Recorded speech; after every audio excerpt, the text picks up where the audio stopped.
just a short time ago as the moon just moved into that center position. A great cheer went up here, and I tell you, we've got some interesting people with, I don't know, Tom, can you go ahead and see that these folks are getting it projected. That's a projected image there, and this is just a perfect time, and we've got people of all ages here looking through all sorts of different means, from the most sophisticated to, well, the most makeshift. I don't know, Tom, can you see this gentleman here? He's got, what have you got there, sir? What are you watching with? Welding hood. It's a 12. It should be a 14, so I can only look at it very briefly. Yeah. But you get a pretty good view there. Pretty good for a very short time. Gotcha. Yeah. There you go. That's a welding hood. And contemplating a welding project? No. He's watching the eclipse. Maybe we can go back to the eclipse picture as we try and make our way across. You know, we've got a 14-inch too. Pete, do we have that one too? I'm not able to see it right now, but we have the 14-inch that gives a nice up-close and personal look, and perhaps from that you can even see the line and see maybe some of the mountains of the moon. Now, we said that's perhaps the most sophisticated. We've got perhaps some of the most, I wouldn't call them makeshift, but at least safe ways of looking. We've got the folks from Taylorville High School in Illinois here. What are you folks doing? Oh, we are looking at the eclipse through an indirect method, and we're also taking temperature readings. Yeah, what's the thing? I know you guys have been keeping the temperature. What are you finding? Oh, here, Tom, take a look. Check it out. What are we down to? It's down to 20 degrees Celsius, and it's getting colder. You feel it? We actually feel it, don't we? Yes. Yeah. What other sorts of things? Well, let's see. What else have you got there? Have you got indicating just how much you're seeing? Yes. It just gets darker. Good deal. Now, has anybody, first eclipse for anybody here? How many people are seeing your first eclipse? Yeah. Pretty exciting stuff. Pretty exciting stuff. Not a completely total eclipse, but nonetheless. Let's head on over this way. I don't know what we're seeing now. Peter, what are we seeing now? Gotcha. I want to take a look at some, before we get away here, just some of the other more interesting ways that people are viewing this. These Mylar glasses, I want to walk on over here. We've got about 20 seconds left.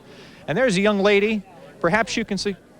These folks are using the Mylar glasses. What do you see through that, sir? Pretty clear white ring around the dark spot. It's a nice projection. You're not going blind, are you?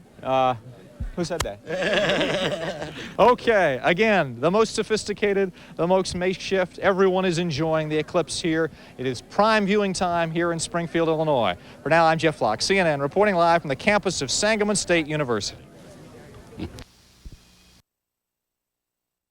Oswald said it doesn't make any difference now. Now, according to the complaint, Oswald said, "I can't believe we're still alive. We hit a tree at 60 miles per hour with 50 cops pointing guns at us, and I don't know how I got this far. I don't know how it got so out of hand. We didn't intend to hurt anyone." But Oswald also goes on to say, "We knew if someone got hurt someday, it would probably be one of the good guys." Now, Oswald also spoke about the hostage, Judy Opat. He says if we shot her, it was by accident. We would not shoot a woman. What about 3 alleged bank robberies? Do the Oswalds mention those specific cases? Theodore Oswald spoke about the bank robberies. He said he had planned on quitting in the fall, but he needed the money now. Now, police believe the Oswalds stole nearly $28,000 during the 3 bank robberies detailed in that 42-page criminal complaint. I saw you going through it this morning. Interesting reading? A lot of interesting reading and a lot of details about what happened, what they said to the tellers when they robbed the banks, allegedly robbed the banks. We'll get more from you on later newscasts. That's correct. Then. Thanks, Kelly, for the report. Sentencing today for a young Milwaukee mother of 8 convicted of child neglect. 25-year-old Deborah Smith appeared in Judge Charles Kahn's court this morning. Smith was forcibly evicted in February with her 8 children from a rat-infested, condemned home on East Burleigh in Milwaukee. She was convicted in April of child neglect. She had faced up to 3 years in prison, but today was given about 6 months in the House of Corrections. But the judge also ordered Smith to be on strict supervision with weekly drug tests to show she is not using cocaine or crack cocaine. In Pretoria, South Africa, a wildly joyous celebration for Nelson Mandela. Mandela took the oath as South Africa's first black president, an honor he won in historic all-race balloting this month. In his inaugural address, Mandela proclaimed a new age of unity and peace and declared, "Let freedom reign." Coming up, John Wayne Gacy's last moments. Our Charles Benson reports from the Stateville Correctional Center where Gacy was executed. As we go to break, here is a look at this morning's activity on Wall Street. At 11:30, the Dow Jones Industrial stood at 3648. That's up almost 20 points on trade of 141 million shares. And let's take one more look at the eclipse with special camera equipment given us by, looking at us from CBS in Omaha, Nebraska. We'll be right back. A special TV6 News investigates tonight on the TV6 News at 10. Shall we say? We'll show it here in about 11 more minutes.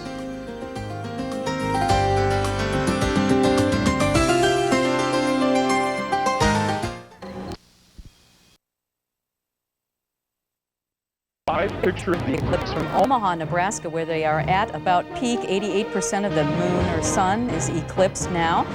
And we'll be talking with Dana Tyler in a few minutes about what's happening here with the eclipse. It's finally over. After 14 years of appeals, John Gacy has been executed. He died by lethal injection this morning, very early, at the Statesville Correctional Center near Joliet, Illinois. Our Charles Benson was there. He filed this report.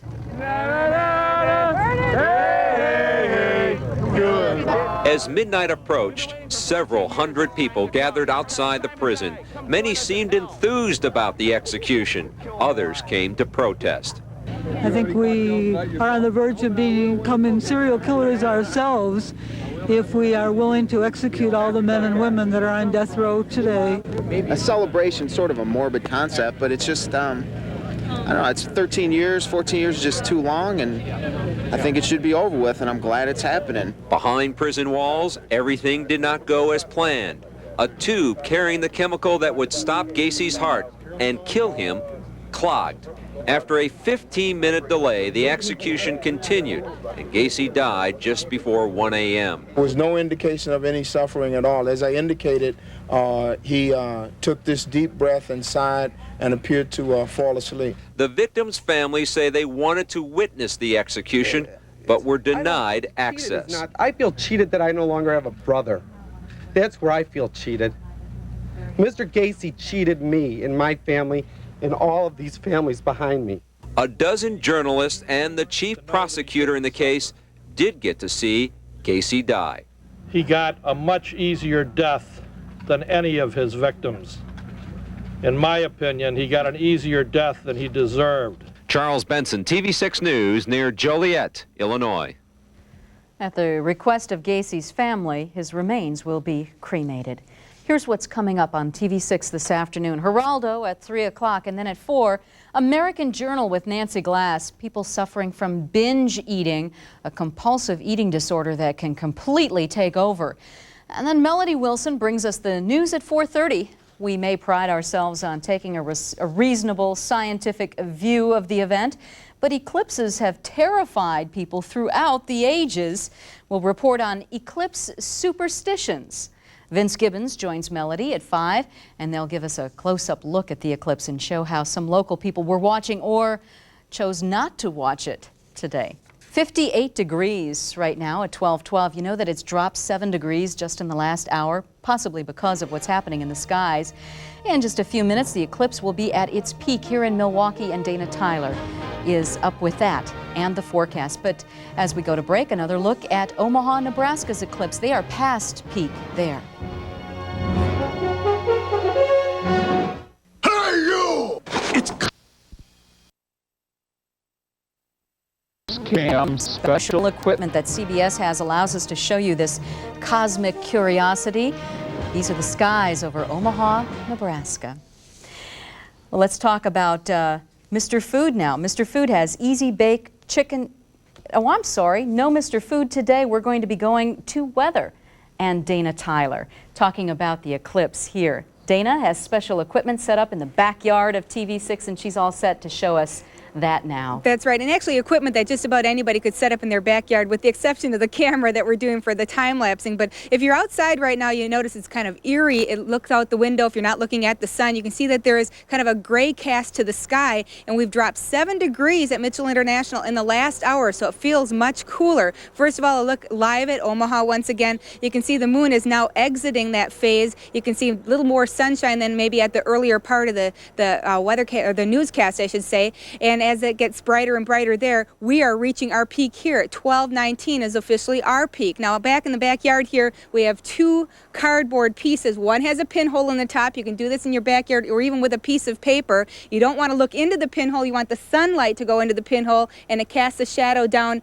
on the piece of paper on below. Now here's the way it would look if you're looking at the bottom piece of paper. Here's our close-in shot. You can see just on the bottom edge that ring of light that's still showing around the edge of the moon. The darkening part in the middle is the moon, of course, and you can see that bright ring still on the bottom. We are nearing our peak right now, so that's about what it will be at the peak around here. The path of this pattern basically is going from the southwestern parts of the country to the northeastern sections as far as viewing this eclipse, so that's why Omaha is seeing that exiting phase while it's just about the peak here, and then the afternoon hours will be for the northeast. So 91% of the sun obscured here with the eclipse, and it looks like it's going to be kind of a cooler trend for an hour or two here before we start to warm back up once again. Satellite view showing that we have the perfect day to have an eclipse going on because there's nothing to block that view. We've got clouds up to the north and west of us, but clear skies overhead, and the clouds here won't arrive until the eclipse is completely done.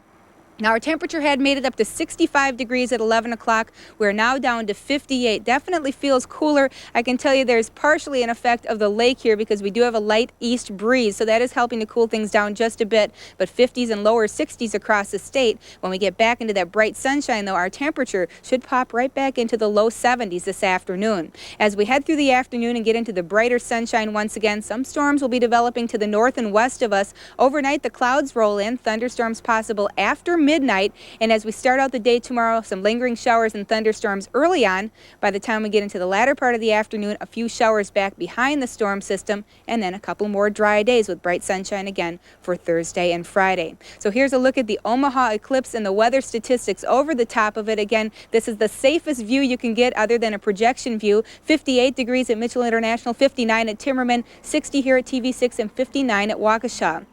The high has already been 65. We'll get a warmer high later this afternoon. Winds are from the east at 7. Humidity 40%. Air is very dry. Forecast for today, the sunshine will get brighter as we head into the next couple of hours. High temperatures returning to the low 70s. Winds becoming east at 6 to 12 miles an hour. Overnight, clouds roll in. Chance of showers and thunderstorms after midnight. Low temperature near 55.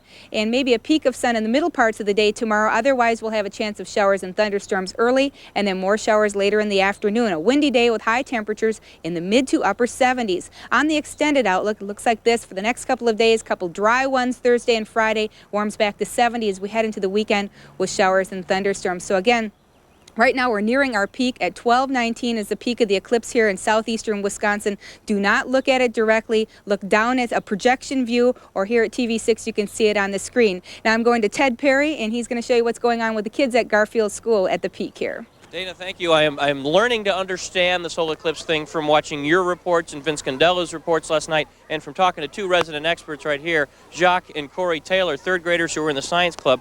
Tell me what phase the eclipse is in right now, Jacques. When I looked at the TV and I saw it was 94% of the sun that was covered by the moon. So we're getting about as much as we're going to get here, huh? Yep. Corey, what happens now? Probably make it a little bit lighter or darker, but as the day progresses, it's probably going to get lighter, maybe get a little bit darker, but you know, this is probably all we're going to see. Now, most of the kids are doing the paper trick that you showed us before, but you also got a telescope back here. Tell me why you can look through the telescope. What'd you do to it? We put on a special filter that would make the light of the sun reflect into a shadow. Okay, and that's why they can look at it safely. Yep. All right, we're going to come back to you guys at the end of the show, but these are my resident experts. They're getting me through this. I'll send it back to you, Roseanne, learning a whole lot more than I knew when I woke up about the eclipse this morning. Well, that's just great. You got to ask members of the science club. They've got all the answers. The Young Astronauts Club. Oh, gee. Right here. Marvelous. Thanks a lot, guys. Get those guys in our weather department. I think so. Sign them up. They know what they're talking about. Well, we're talking about the Brewers, kind of a good news, bad news night for them. Plus, the Bulls go for a boat ride. You won't want to miss that. As we go to break once again on CBS, you are looking live. Special equipment the network has shooting the Eclipse, Omaha, Nebraska. Pretty good view of it right there. Stay with us. We'll be right back. Hey, there goes old Lenny off. The Brewers won, but this looks like the shot for the agony of defeat right here. Kevin Seitzer tearing his hamstring running to first.